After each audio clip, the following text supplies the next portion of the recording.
સૌથી પહેલા વાત કરીશું સૌથી મહત્વના મુદ્દા પર। દિલ્હીમાં આજે નીતિ આયોગની 9મી ગવર્નિંગ કાઉન્સિલની બેઠક મળી, જેની અધ્યક્ષતા વડાપ્રધાન નરેન્દ્ર મોદીએ કરી। પીએમ મોદીની અધ્યક્ષતામાં મળેલી આ બેઠકમાં ગુજરાતના સીએમ ભૂપેન્દ્ર પટેલ સહિત અનેક રાજ્યોના સીએમ હાજર રહ્યા।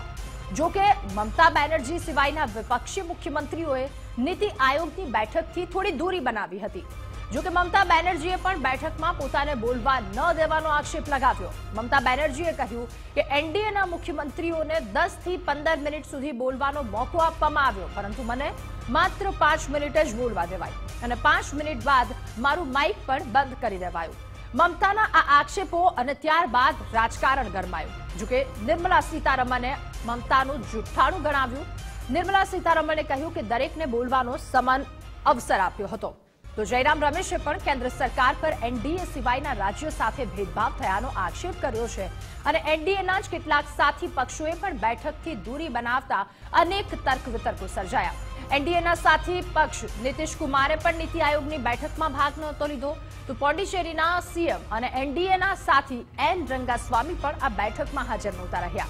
જો કે નીતિશ અને એન રંગાસ્વામીએ અન્ય સ્થાને વ્યસ્ત હોવાનું કારણ અહીંયા જણાવ્યું હતું, પરંતુ એમની ગેરહાજરીથી અહીંયા અનેક તર્ક વિતર્કો સર્જાઈ રહ્યા છે।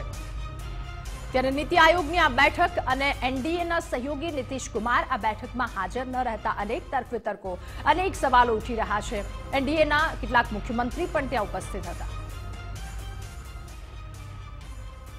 અને આજ મુદ્દા પર આપણી સાથે જોડાઈ चुक्या है दिल्ली થી संवाददाता देवनाथ पांडे। देवनाथ, 9वीं गवर्निंग काउंसिल की बैठक के अपडेट और साथ में सबसे बड़ी बात यह है कि नीतीश कुमार इस बैठक में नहीं दिखे। क्या नीतीश की कोई नीति हो सकती है? देखिए राधा, बिल्कुल। अगर हम सबसे पहले नीतीश कुमार की चर्चा करें तो नीतीश कुमार इस बैठक में भले ही ना शामिल हुए हों, लेकिन सवाल विपक्ष की तरफ से उठाए जा रहे हैं कि नीतीश कुमार भी एनडीए के सहयोगी हैं और केंद्र सरकार बनाने में नीतीश कुमार की भूमिका बहुत बड़ी है। और बिहार को जो बजट में पैकेज भी मिला है उससे नीतीश कुमार की नाराजगी का कहीं सवाल नहीं उठता है। तो नीतीश कुमार की पार्टी की तरफ से सफाई आई है और ये कहा गया है कि नीतीश कुमार ऐसा पहली बार नहीं हुआ है जो नीति आयोग की गवर्निंग काउंसिल की बैठक में शामिल न हुए हों। इससे पहले भी नीतीश कुमार कई बार इस बैठक में शामिल नहीं हुए हैं। हाँ, नीतीश कुमार के साथ जो उप मुख्यमंत्री हैं बिहार के, वो दोनों बैठक में पहुंचे थे। और जैसा कि नीति आयोग के सदस्यों की अगर हम बात करें तो सभी राज्यों के मुख्यमंत्री, केंद्र शासित जो प्रदेश हैं उनके एलजी और कुछ केंद्रीय मंत्री हैं जिनमें गृह मंत्री, कृषि मंत्री, वित्त मंत्री जैसे तमाम मंत्री शामिल हैं।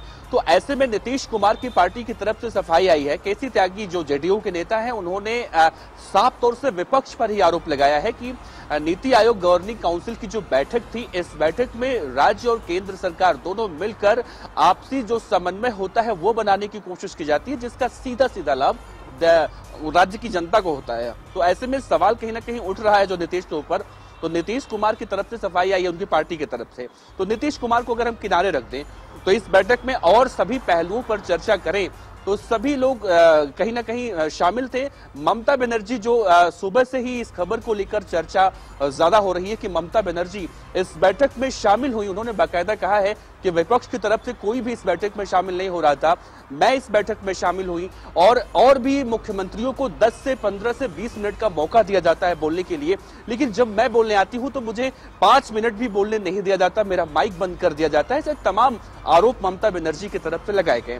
अब सवाल उठता है, जो नीति आयोग के सीईओ हैं उनका बयान सामने आया है कि ममता बनर्जी ने जो कुछ भी कहा हमने बहुत ही सम्मानपूर्वक उनकी बातें सुनी। यानी कि ममता बनर्जी जो आरोप लगा रही है वो पूरी तरह से निराधार बताया जा रहा है। ऐसे में इस एजेंडे की हम बात कर लें, इस बैठक की बात कर लें तो बैठक का उद्देश्य ही था 2047 विकसित भारत का।